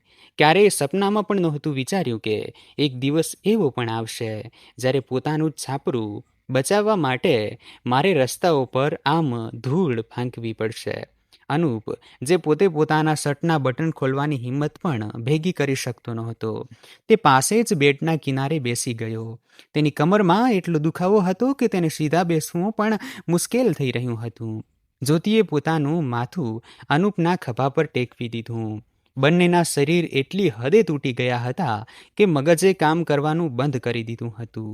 અનુપે જેમ તેમ ઉઠીને બેડ પર સૂવાનો પ્રયત્ન કર્યો અને જ્યોતિનો હાથ પકડી તેને ઉપર ખેંચી. બંને પાસે ન તો કપડાં બદલવાની તાકાત હતી, ન તો ચહેરા પરથી પેલો પરસેવો લૂછવાની. જેવા જ તેમના માથા તકિયાને અડ્યા, ઊંઘે તેમને પોતાની આગોશમાં લઈ લીધા. પંખાના ધીમા અવાજ વચ્ચે તે બંને એવી ગાઢ અને બેભાન જેવી ઊંઘમાં સૂઈ ગયા જાણે વર્ષોથી જાગતા હોય. આખા ઘરમાં ફક્ત ઘડિયાળનો ટીક ટીક અવાજ સંભળાઈ રહ્યો હતો અને બાજુના રૂમમાં આશીષ અને નિશાની હાલત પણ કંઈક આવી જ હતી. બીજી સવારે જ્યારે સૂરજનો તેજ તડકો બારીના પડદા ચીરીને રૂમમાં આવ્યો ત્યારે નિશાના શરીરમાં એક તીવ્ર જકડનનો અહેસાસ થયો. હાથ પગ એવા ભારે હતા જાણે કોઈએ તેના પર પથ્થર બાંધી દીધા હોય. તેણે બહુ મુશ્કેલીથી પોતાની ભારે આંખો ખોલી અને દિવાલ પર ટંગાયેલી ઘડિયાળ સામે જોયું. ઘડિયાળના કાંટા જોતા જ જાણે તેને વીજળીનો આંચકો લાગ્યો. 9 વાગી રહ્યા હતા. નિશા હડબડાઈને પલંગ પર બેઠી થઈ ગઈ. તેનું માથું ચકરાઈ ગયું અને શરીરના દરેક સાંધામાંથી દુખાવાની લહેર ઉઠી. પણ અત્યારે દુખાવા કરતા ડર તેના પર હાવી હતો. તેણે બાજુમાં નિરાંતે સૂતેલા આશીષને જોર જોરથી હલાવવાનું શરૂ કર્યું. આશીષ, આશીષ, જલ્દી ઉઠો, અનર્થ થઈ ગયો, 9 વાગી ગયા છે. નિશાના અવાજમાં એક અજીબ ચીસ અને ગભરામણ હતી. આશીષે ઊંઘમાં બબડતા કહ્યું, સુવા દે નિશા, હમણાં તો સૂતા છીએ, બહુ દુખાવો છે. નિશાએ તેને ઢંઢોળતા ચિલ્લાઈને કહ્યું, અરે હોશમાં આવો, 9 વાગી ગયા છે અને 1 વાગ્યા સુધીમાં આપણે ફરીથી 100 લોકોનું જમવાનું બનાવીને વહેંચવાનું પણ છે. વકીલ સાહેબ ગમે તે ક્ષણે પહોંચી શકે છે. હું રસોડામાં જાઉં છું, તમે હાથ મોઢું ધોઈને જલ્દી આવો. આશીષે જેવું 9 વાગ્યાનું નામ સાંભળ્યું તે પણ ઝટકા સાથે બેઠો થઈ ગયો. તેની કમરમાં એટલો જોરદાર લચકો આવ્યો કે તે કણસી ઉઠ્યો. પણ સમય બગાડવાનો અર્થ હતો શાંતિ નિવાસથી હાથ ધોઈ બેસવું. નિશા રૂમની બહાર ભાગી. હોલમાં સન્નાટો હતો. તેણે જોયું કે અનુપ અને જ્યોતિના રૂમનો દરવાજો હજુ પણ બંધ હતો. તે ભાગીને તેમના દરવાજે પહોંચી અને પાગલની જેમ દરવાજો પીટવાનું શરૂ કરી દીધું. જ્યોતિ, અનુપ, જલ્દી બહાર નીકળો, 9 વાગી ચૂક્યા છે. શું તમારે આ ઘરથી હાથ ધોવા છે કે શું? જલ્દી ઉઠો. અંદરથી જ્યોતિનો ઊંઘ ભરેલો અને ચીડાયેલો અવાજ આવ્યો. દીદી, શું છે? સુવા દો ને. નિશાએ ફરીથી જોરથી દરવાજો ખખડાવ્યો. 9 વાગી ગયા છે જ્યોતિ. જો અડધા કલાકમાં તું રસોડામાં નહીં દેખાય તો આનંદજીને હું જાતે ફોન કરીને બોલાવી લઈશ. જલ્દી બહાર આવ. દરવાજા પાછળથી ભાગવાની અને હડબડાટની અવાજો આવવા લાગી. નિશા રોકાયા વગર રસોડા તરફ ભાગી. ત્યાંનું દ્રશ્ય જોઈને તેનું દિલ બેસી ગયું. કાલના એઠા વાસણો, ચારે બાજુ વિખરાયેલો લોટ અને મસાલાના ખાલી ડબ્બા, બધું એમ જ પડ્યું હતું. તેને સમજાતું નહોતું કે આવતા 4 કલાકમાં તે 100 લોકોનું જમવાનું કેવી રીતે તૈયાર કરશે. તેની આંખોમાં આંસુ આવી ગયા. મિત્રો, શું આ ચારે મળીને આવતા 4 કલાકમાં તે અશક્ય કામ કરી શકશે કે પછી આનંદજી 1 વાગ્યે પહોંચીને કોઈ નવો ધડાકો કરશે? ચાલો જાણીએ આગળની વાર્તામાં. રસોડામાં પગ મૂકતા જ નિશાનું માથું ચકરાઈ ગયું. ચારે બાજુ ફેલાયેલા વાસણો અને સામાન જોઈને તેને પોતાની હાર સાફ નજર આવી રહી હતી. ત્યારે જ પાછળથી જ્યોતિ હાંફતી આવી. તેનો ચહેરો પણ ડરથી સફેદ પડી ગયો હતો. બંને એકબીજાને જોવા લાગી. કાલ સુધી જે એકબીજાને જોવી ગમતી નહોતી, આજે સમયના મારે તેમને એક જ હોડીમાં લાવીને ઊભા કરી દીધા હતા. નિશા લાચારીથી બોલી, જ્યોતિ, હવે શું થશે? ફક્ત 4 કલાક બાકી છે. દાળ ભાત પલાળવા અને રાંધવામાં જ કલાકો નીકળી જશે અને શાક રોટલીનો તો સવાલ જ નથી ઉઠતો. જ્યોતિએ ઝડપથી મગજ દોડાવ્યું અને પોતાની આંખોમાં એક આશાની ચમક લાવતા બોલી, દીદી, કેમ આપણે ખીર પૂરી ન બનાવી લઈએ? પૂરી તળવામાં આપણે બંને લાગી જઈશું અને ખીર એક મોટા તપેલામાં સાથે જ રંધાઈ જશે. આ જલ્દી પણ બની જશે અને લોકો તેને હોશે હોશે ખાશે પણ ખરા. નિશાને જાણે ડૂબતાને તણખલાનો સહારો મળી ગયો. તેણે તરત સંમતિ આપી. હા, સાચું કહ્યું તે જ્યોતિ, ખીર પૂરી સૌથી શ્રેષ્ઠ રહેશે. ત્યારે જ આશીષ અને અનુપ પણ પોતાની કમર સીધી કરતા રસોડામાં પહોંચ્યા. નિશાએ સમય ગુમાવ્યા વગર કમાન સંભાળી અને ઊંચા અવાજે બોલી, સાંભળો, તમે બંને ઊભા ઊભા અમારું મોટું શું જુઓ છો? જલ્દી જાઓ અને બજારમાંથી ઓછામાં ઓછું 20 થી 30 લીટર દૂધ અને પુષ્કળ ડ્રાય ફ્રૂટ્સ લઈને આવો. અને હા, પૂરી માટે લોટના પેકેટ પણ લેતા આવજો. આપણી પાસે 1 મિનિટ પણ બગાડવા માટે નથી. અનુપે ગભરાઈને પૂછ્યું, પણ ભાભી, આટલી જલ્દી આટલું બધું દૂધ મળશે ખરું? આશીષે અનુપનો હાથ પકડ્યો અને બહારની તરફ ખેંચતા બોલ્યો, અરે ભાઈ, શોધવું પડશે. જો આજે જમવાનું નહીં પહોંચે તો આનંદજી આપણને આ ઘરની બહાર કાઢી મૂકશે. ચાલ જલ્દી. બંને ભાઈઓ પાગલની જેમ પોતાની ગાડીઓની ચાવીઓ ઉઠાવીને બહારની તરફ ભાગ્યા. અહીં રસોડામાં નિશા અને જ્યોતિએ મોરચો સંભાળી લીધો હતો. નિશાએ મોટા તપેલા માંજીને ચૂલા પર ચડાવ્યા અને જ્યોતિએ પૂરી માટે લોટ ચાળવાનું શરૂ કર્યું. તેમની આંગળીઓમાં કાલના થાકને લીધે દુખાવો હતો, પણ ઘડિયાળની ટીક-ટીક તેમના કાનમાં કોઈ બોમ્બની જેમ વાગી રહી હતી. રસોડામાં પહેલી વાર બંને વહુઓ વચ્ચે કોઈ મેણાટોણા નહીં, પણ કામને લઈને એક એવી જુગલબંધી દેખાઈ રહી હતી જે કદાચ શાંતિ નિવાસે વર્ષોથી જોઈ નહોતી. ધુમાડો, વરાળ અને પરસેવાની વચ્ચે તેમની એક જ મંજિલ હતી, બપોરના 1 વાગ્યાનું જમવાનું. હવે આ બધું તેમનું રોજનું રૂટીન બની ગયું હતું. જોત જોતામાં 15 દિવસ વીતી ગયા હતા. શાંતિ નિવાસનું દ્રશ્ય હવે પૂરી રીતે બદલાઈ ગયું હતું. જે ઘરમાં પહેલા સવારના 9 વાગ્યા સુધી સન્નાટો રહેતો હતો, હવે ત્યાં 5 વાગ્યે જ વાસણોનો ખણખણાટ અને ચૂલાની ગરમાહટ અનુભવાતી હતી. આ 15 દિવસોએ ચારેયની જિંદગીને એક અંદર સુધી હચમચાવી દીધી હતી. નિશા અને જ્યોતિ જે ક્યારેય પાર્લર અને શોપિંગની વાતો કરતી હતી, હવે તેમની વાતચીતનો મુદ્દો બદલાઈ ગયો હતો. રોટલી વણતા વણતા અને ગરમ તપેલા ઉઠાવતા નિશાની હથેળીઓ પર ફોલ્લા પડી ગયા હતા, જે હવે સખત થવા લાગ્યા હતા. જ્યોતિ જે મેકઅપ વગર રૂમની બહાર નીકળતી નહોતી, હવે તેના ચહેરા પર પરસેવાના ટીપા અને કપાળ પર ચોંટતી લટો જ તેની ઓળખ હતી. તેને હવે અરીસામાં પોતાને જોવાની ફુરસદ પણ નહોતી. રસોડામાં હવે તું મેની જગ્યાએ ફક્ત જરૂરી સૂચનાઓ સંભળાતી હતી. જ્યોતિ, મીઠું ઓછું લાગે છે, જરા ચાખતો. દીદી, તમે પૂરી તળો, હું લોટ વધુ બાંધી લઉં છું. શરીરનો થાક હવે આદત બની ચૂક્યો હતો, પરંતુ મનની ભીતર હજુ પણ કોઈ પસ્તાવો જાગ્યો નહોતો. એવો જ એક દિવસ રોજની જેમ બપોરના સમયે આશીષ અને અનુપ એક વસાહતના કિનારે જમવાનું વહેંચી રહ્યા હતા. તડકો તેજ હતો અને ભીડ વધારે. ત્યારે જ એ ભીડમાં એક વૃદ્ધ માણસ ધીરે ધીરે આગળ વધ્યો. સફેદ વાળ, નમેલી કમર અને ફાટેલા કુર્તામાં તે માણસ નિરાધાર લાગી રહ્યો હતો. જેવો તે અનુપ પાસે પહોંચ્યો, અનુપનો હાથ એક ક્ષણ માટે થંભી ગયો. તે વૃદ્ધ માણસની આંખોની લાચારી અને ચહેરાની કરચલીઓએ અનુપને હચમચાવી દીધો. તેને અચાનક પોતાના પિતા કિશનલાલજીની યાદ આવી ગઈ. અનુપે તેને જમવાનું પેકેટ આપતા ખૂબ જ ધીમા અને ભાવુક અવાજે પૂછ્યું, બાબા, શું તમારું કોઈ નથી? આ ઉંમરે તમારી આવી હાલત કેવી રીતે થઈ? શું તમારા બાળકો તમારી સંભાળ નથી રાખતા? તે વૃદ્ધ માણસે ધ્રુજતા હાથે પેકેટ પકડ્યું અને એક લાંબો ઠંડો શ્વાસ લીધો. તેની આંખોમાં વર્ષોનું દર્દ તરી આવ્યું. તે બોલ્યો, બેટા, મારી પાસે બધું જ હતું.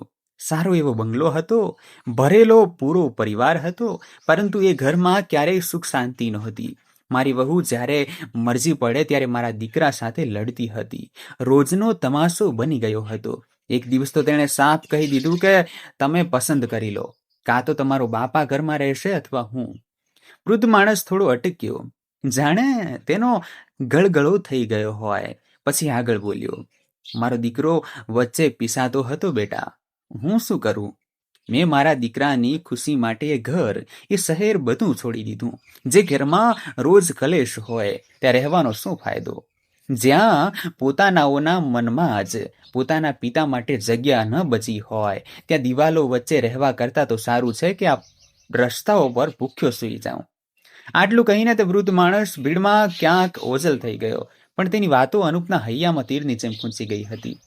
અનુપ ત્યાં જ થંભી ગયો. તેની આંખો સામે શાંતિ નિવાસની એ દરેક રાત દેખાવા લાગી, જ્યારે નિશા ભાભી અને જ્યોતિ અંદરો અંદર લડતી હતી અને તેમના પિતા ચૂપચાપ પોતાના રૂમમાં ચાલ્યા જતા હતા. અનુપે ફરીને આશીષ તરફ જોયું. આશીષે પણ કદાચ આ બધી વાતો સાંભળી લીધી હતી. બંને ભાઈઓની નજર મળી અને પહેલી વાર તે બંનેની આંખોમાં એ ડર નહોતો કે ઘર છીનવાઈ જશે, બલકે એ ખોફ હતો કે ક્યાંક તેમના પિતાએ પણ આ જ કારણથી ઘર ન છોડ્યું હોય. અનુપનો અવાજ ગદગદિત થઈ ગયો. તે ધીરેથી બોલ્યો, ભાઈ, શું પિતાજીએ પણ આ બધું વિચારીને જ ઘર છોડ્યું હશે? શું આપણે ખરેખર તેમને એટલા મજબૂર કરી દીધા હતા? આશીષની આંખોમાં પણ એક અજીબ ભીનાશ હતી. તેણે અનુપના ખભા પર હાથ રાખ્યો અને બસ એટલું જ કહ્યું, કદાચ આપણે બહુ મોડું કરી દીધું અનુપ. આપણે જેને શાંતિ નિવાસ કહીએ છીએ, ત્યાં આપણે પિતાજી માટે અશાંતિ સિવાય બીજું કંઈ છોડ્યું જ નહોતું. તે સાંજે જ્યારે તેઓ ચારેય ઘરે પાછા ફર્યા ત્યારે ઘરનું વાતાવરણ બદલાયેલું હતું. આજે કોઈને ભૂખ નહોતી લાગી અને ના કોઈ થાકીને સૂવાની ઉતાવળમાં હતું. ચારેય હોલમાં સોફા પર ચૂપચાપ બેસી ગયા. પહેલી વાર તેમની વચ્ચે કોઈ દિવાલ નહોતી, પણ એક સહિયારો પસ્તાવો હતો. સન્નાટાને તોડતા નિશા અચાનક બોલી, જ્યોતિ, તે આજે પેલી છોકરીને જોઈ? કેટલી નાની હતી તે, પણ તેની આંખોમાં જે સમજ હતી તેણે મને હચમચાવી દીધી. જ્યોતિએ થાકેલી નજરે નિશા તરફ જોયું અને પૂછ્યું, કોણ દીદી? ત્યાં તો બહુ ભીડ હતી. નિશાનો અવાજ ભારે થઈ ગયો.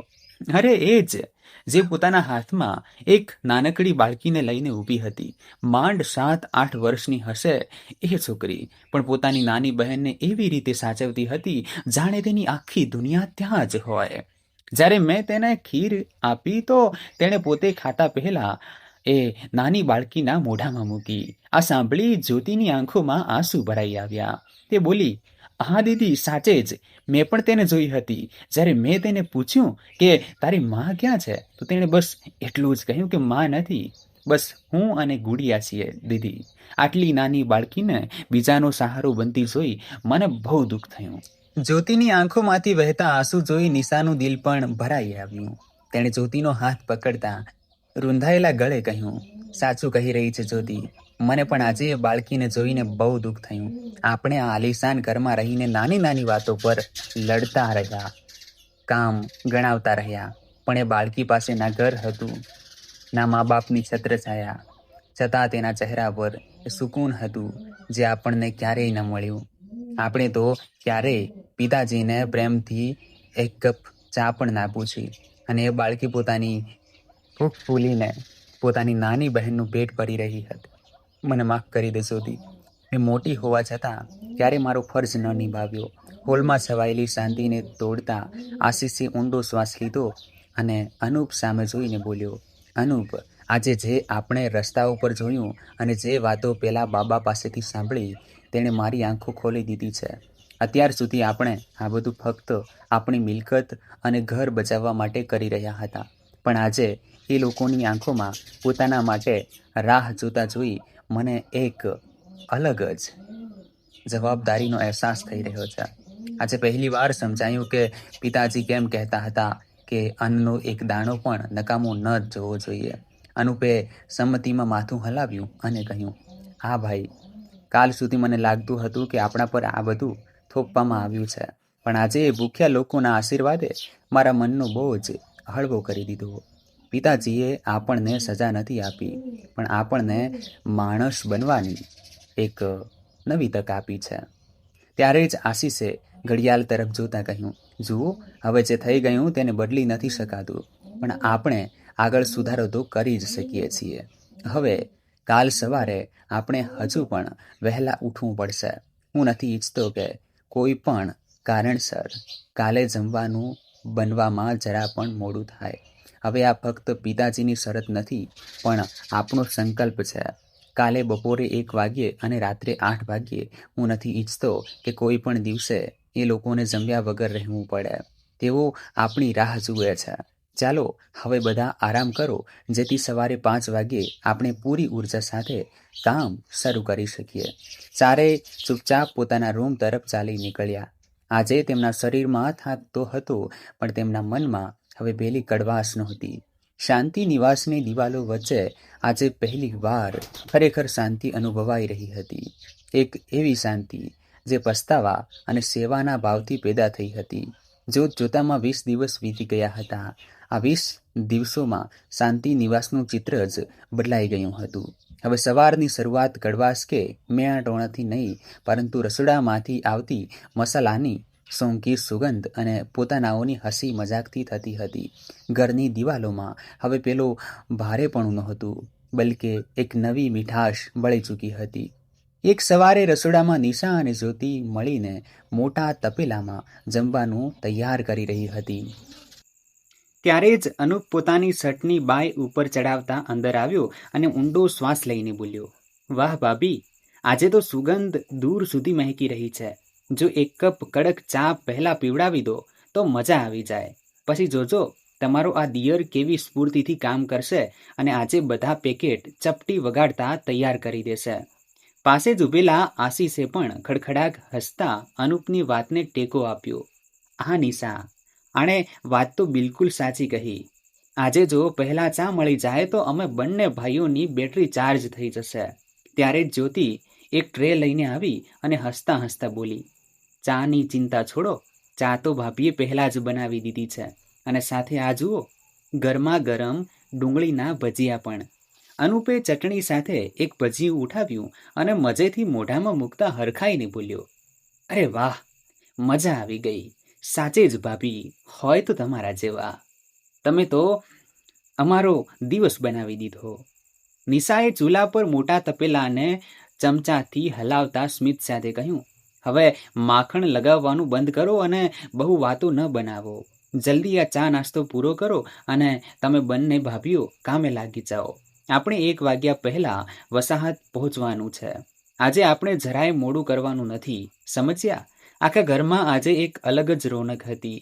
ટેબલ પર ચારેય એક સાથે બેસીને નાસ્તો કરી રહ્યા હતા. હસી મજાક થઈ રહ્યો હતો. જે ઘરમાં કાલ સુધી એકબીજાનું મોઢું જોવું ભારે પડતું હતું, આજે ત્યાં પ્રેમ અને સન્માન હતું. જો કે હજુ પણ 10 દિવસ બાકી હતા, પણ શાંતિ નિવાસ આજે ખરેખર પોતાના નામને સાર્થક કરી રહ્યું હતું.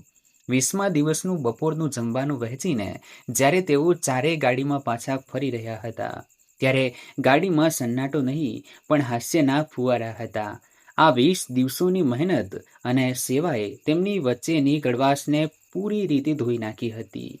ગાડી ચલાવતા આશીષે હસીને કહ્યું, અનુપ, આજે તો તે જે સ્ફૂર્તિથી તપેલા ઉતાર્યા, મને લાગ્યું કે તું ખરેખર પહેલવાન બની ગયો છે. અનુપે હસતા હસતા જવાબ આપ્યો, ભાઈ, આ બધું ભાભી અને જ્યોતિના હાથના સ્વાદનો જાદુ છે. જે આશીર્વાદ એ લોકો જમ્યા પછી આપે છે, તેનાથી શરીરનો બધો થાક ગાયબ થઈ જાય છે. કેમ ભાભી, સાચું કહ્યું ને? નિશાએ બારીમાંથી આવતી તાજી હવાનો આનંદ લેતા કહ્યું, બિલકુલ સાચું. આજે જ્યારે પેલી નાની બાળકીએ કહ્યું કે દીદી શાક બહુ સારું હતું, ત્યારે મારું દિલ ભરાઈ આવ્યું. સાચું કહું તો હવે મને ઘરના કામ બોજ નથી લાગતા. જ્યોતિએ પણ ઉત્સાહમાં કહ્યું, હા દીદી, હવે તો મને આદત થઈ ગઈ છે. કાલ સવારે આપણે હજુ પણ વહેલા ઉઠીશું. મેં વિચાર્યું છે કે કાલે કંઈક નવું બનાવીશું. હસતા હસતા ચારે શાંતિ નિવાસના મુખ્ય દરવાજે પહોંચ્યા. એકબીજા સાથે મજાક કરતા કરતા જેવા તેમણે ઘરની અંદર ડગલું માંડ્યું, તેમનું હાસ્ય અચાનક ગાયબ થઈ ગયું. સામે હોલમાં આનંદજીને ઊભેલા જોઈ બધાની આંખોમાં હેરાની અને ગભરામણ ભરાઈ ગઈ. આશીષ ઝડપથી આગળ વધ્યો અને પૂછ્યું, આનંદજી, તમે આ સમય અહીં? બધું ઠીક તો છે ને? આનંદજીએ કોઈ જવાબ ન આપ્યો. બસ તેમની આંખોમાં એક અજીબ ગંભીરતા હતી. તેમણે ઘડિયાળ તરફ જોયું અને ભારે અવાજે કહ્યું, સવાલ કરવાનો સમય નથી. તમે ચારેય અત્યારે ને અત્યારે જ મારી સાથે હોસ્પિટલ ચાલો. કિશનલાલજીની હાલત બહુ નાજુક છે. હોસ્પિટલ? અને નાજુક શબ્દ સાંભળતા જ નિશાનું કલેજું કંપી ઉઠ્યું. તે ગભરાતા ચીસ પાડી ઉઠી. હોસ્પિટલ? પણ કેમ? આનંદજી, સાફ સાફ કહો, શું થયું છે? કાલ સુધી તો તેઓ ઠીક. મારો મતલબ છે, અમને લાગ્યું તેઓ ક્યાંક ચાલ્યા ગયા છે. શું તેમને કંઈ થયું છે? આનંદજીએ રોકાયા વગર બહારની તરફ ડગલા માંડ્યા અને બોલ્યા, કિશનલાલજી છેલ્લા કેટલાક દિવસોથી સરકારી હોસ્પિટલના ઇમરજન્સી વોર્ડમાં દાખલ છે. તેમણે મને કસમ આપી હતી કે હું તમારા લોકોને ન જણાવું, પણ હવે મામલો હાથમાંથી નીકળી રહ્યો છે. કદાચ તેમની પાસે હવે બહુ ઓછો સમય બચ્યો છે. આ સાંભળી અનુપ અને આશીષના પગ નીચેથી જમીન સરકી ગઈ. 20 દિવસની સેવાએ તેમના દિલ પહેલા જ કોમળ કરી દીધા હતા અને હવે પિતાને ખોવાના ડરે તેમને અંદર સુધી હચમચાવી નાખ્યા. તેઓ ચારેય બેબાકળા થઈને આનંદજીની ગાડી પાછળ હોસ્પિટલ તરફ ભાગ્યા. હોસ્પિટલ પહોંચતા જ ચારે આઈસીયુ તરફ દોડ્યા. ત્યાંની સફેદ દિવાલો અને દવાઓની તીખી ગંધે તેમના ડરને વધુ વધારી દીધો. બારીના કાચમાંથી તેમણે જોયું કે કિશનલાલજી પલંગ પર સૂતા છે. મોઢા પર ઓક્સિજન માસ્ક લગાડેલું છે અને કેટલી મશીનો તેમના શરીર સાથે જોડાયેલી છે. તેમની આ હાલત જોઈ જ્યોતિ અને નિશા ધ્રુસકે ને ધ્રુસકે રોવા લાગી. આશીષે પોતાનું માથું દિવાલ સાથે ટેકવી દીધું અને ડસકા લેતા બોલ્યો, આપણે કેટલા મોટા ગુનેગાર છીએ. આપણે અહીં ઘર બચાવવા માટે લોકોને જમવાનું ખવડાવી રહ્યા હતા અને આપણા પોતાના પિતા અહીં જિંદગી અને મોત વચ્ચે એકલા લડી રહ્યા હતા.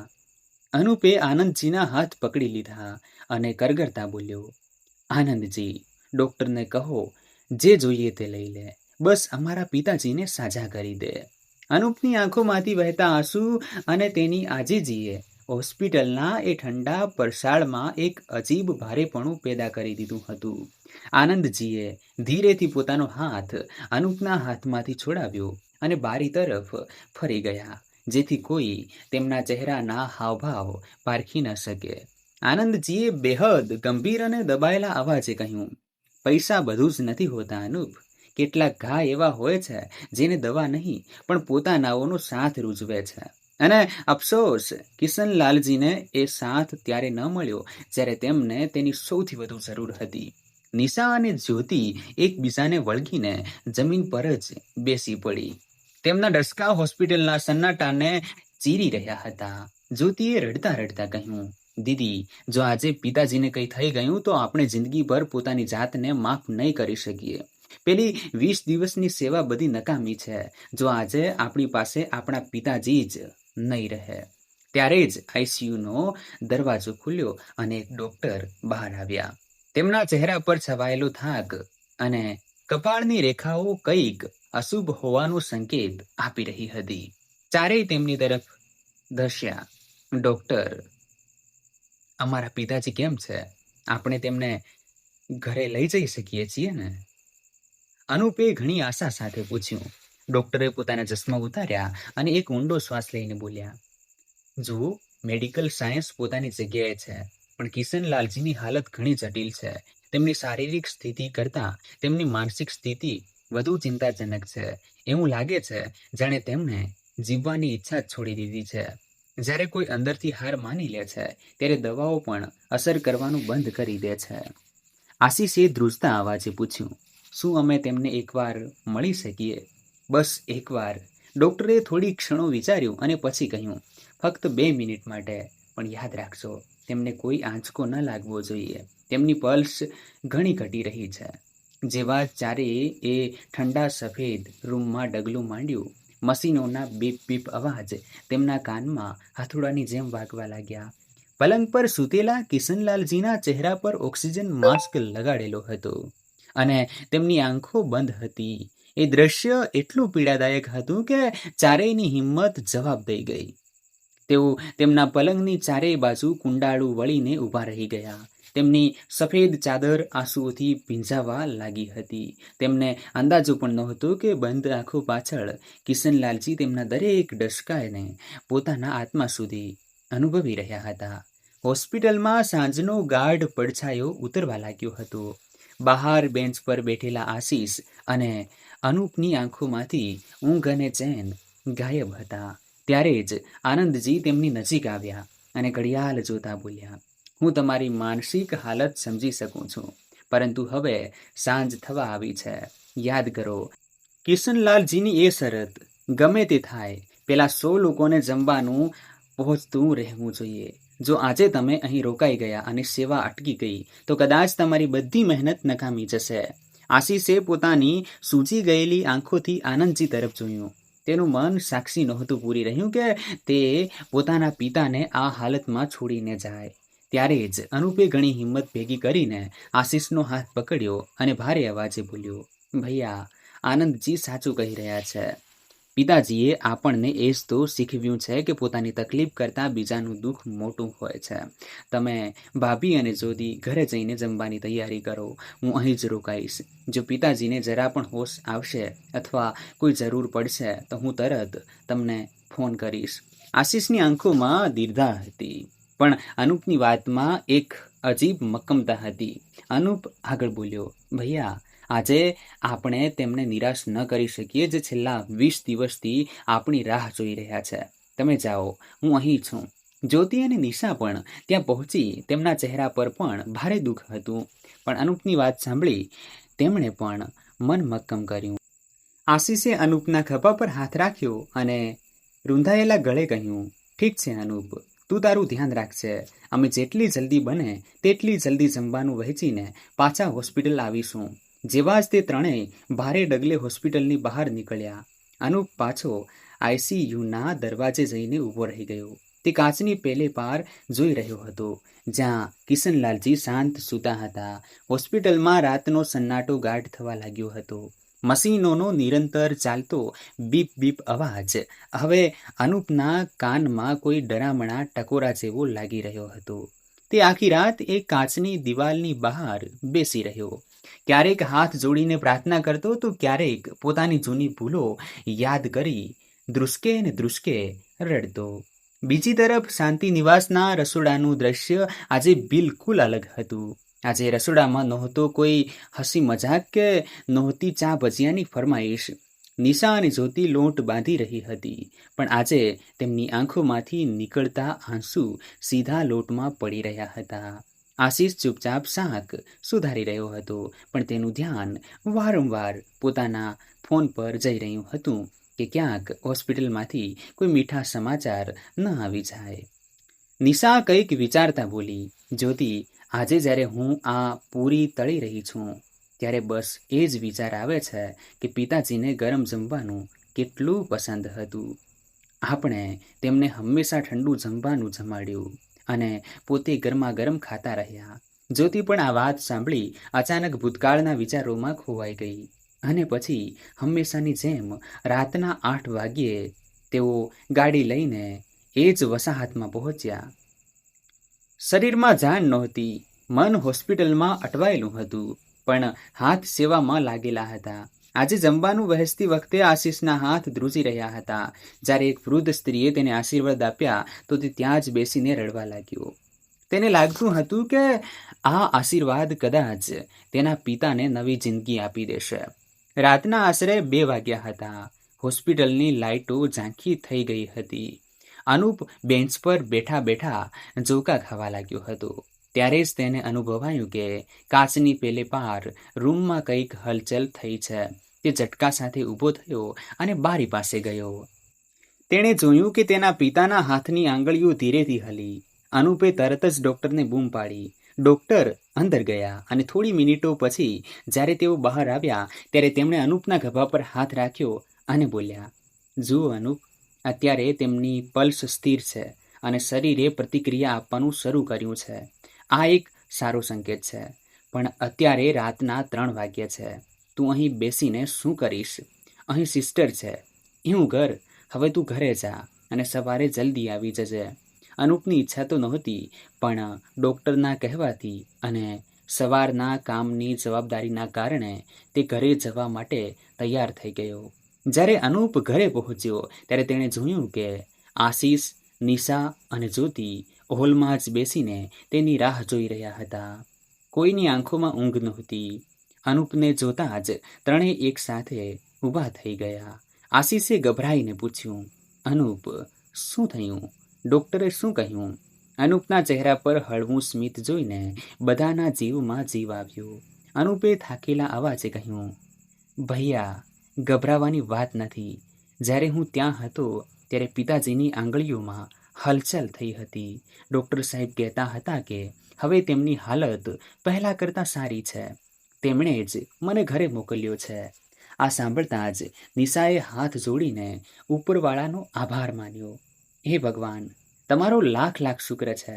બસ હવે અમારા પિતાજી જલ્દીથી સ્વસ્થ થઈને ઘરે આવી જાય, પછી અમે તેમને ક્યારેય પોતાનાથી દૂર નહીં થવા દઈએ. જ્યોતિએ પણ ભીની આંખે કહ્યું, સાચે જ, બસ તે એકવાર ઘરે પાછા ફરી આવે. તે રાત્રે ઘરમાં પહેલી વાર ડરની વચ્ચે એક આશા હતી. ચારેય નક્કી કર્યું કે સવારે તેઓ વધુ જોશ સાથે જમવાનું બનાવશે, કારણ કે તેમને લાગતું હતું કે કદાચ તેમની આ નિસ્વાર્થ સેવાએ જ તેમના પિતાને મૃત્યુના મુખમાંથી બહાર કાઢ્યા છે. તેઓ ચારેય ઊંઘવા તો ગયા, પણ તેમના મનમાં બસ એક જ પ્રાર્થના ચાલી રહી હતી, કાલે સવારે એક નવી શરૂઆત થાય.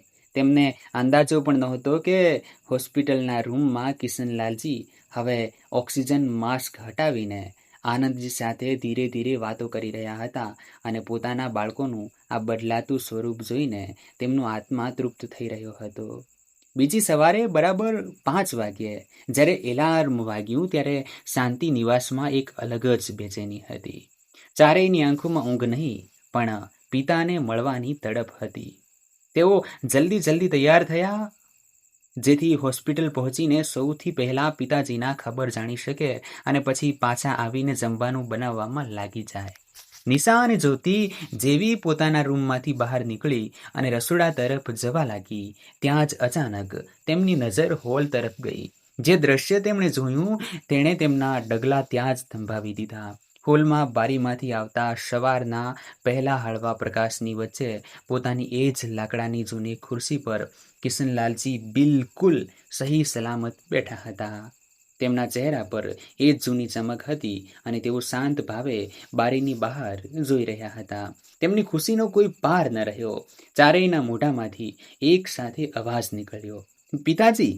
આશીષ અને અનુપ બેબાકળા થઈને તેમની તરફ દોડ્યા. તેમને વિશ્વાસ જ નહોતો આવતો કે જે પિતા ગઈકાલે રાત્રે હોસ્પિટલમાં મશીનોના સહારે હતા, તેઓ આજે અહીં ઘરમાં તેમની સામે બેઠા છે.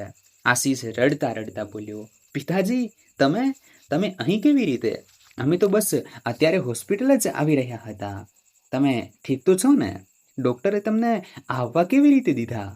ત્યારે અનુપ બોલ્યો, પિતાજી, તમે તો અમને ડરાવી જ દીધા હતા. ગઈ રાતથી અમારો જીવ તાળવે ચોટ્યો હતો. ભગવાનનો શુક્ર છે કે તમે અમારી સામે છો.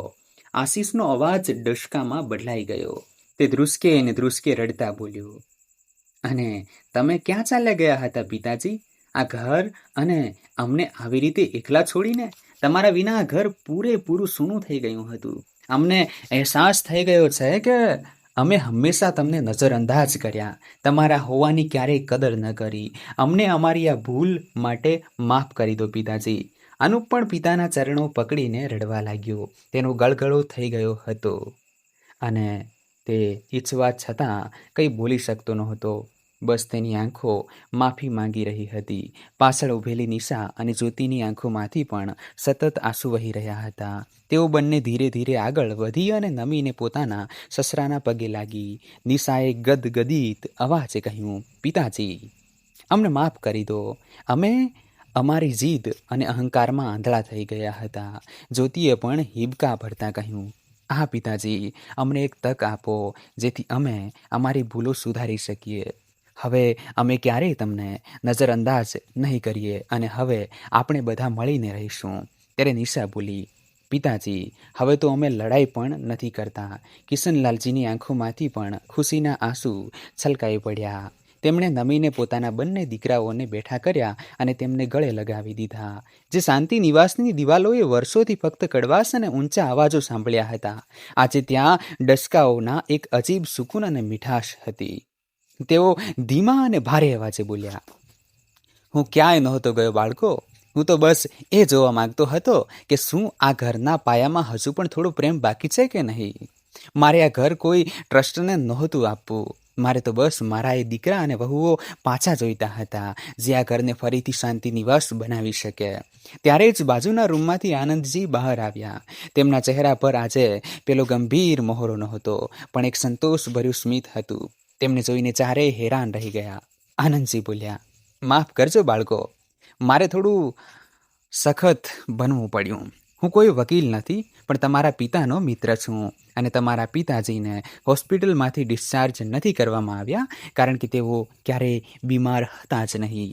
એ હોસ્પિટલ, એ આઈસીયુ અને એ મશીનોનો શોર બધું એક નાટકનો ભાગ હતો અને આ બધું નાટક મારે મારા મિત્ર કિશનલાલના કહેવા પર કરવું પડ્યું હતું. આ સાંભળી ચારેય સ્તબ્ધ રહી ગયા.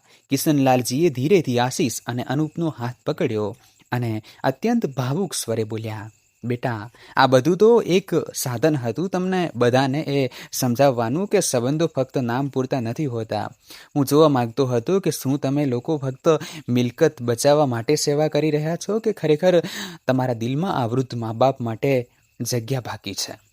કાલે સવારે તમે લોકો મને એ હાલતમાં જોઈને રડી રહ્યા હતા અને પોતાની સેવાની શરત પૂરી કરવા માટે હોસ્પિટલથી ઘરે આવ્યા. ત્યારે મને સમજાઈ ગયું કે મારા બાળકો હવે પૂરી રીતે બદલાઈ ચૂક્યા છે. આનંદજીની વાત સાંભળીને અને પિતાજીનો હસતો ચહેરો જોઈને આશીષ અને અનુપની આંખોમાંથી ખુશી અને પસ્તાવાના આંસુ એક સાથે છલકાઈ પડ્યા.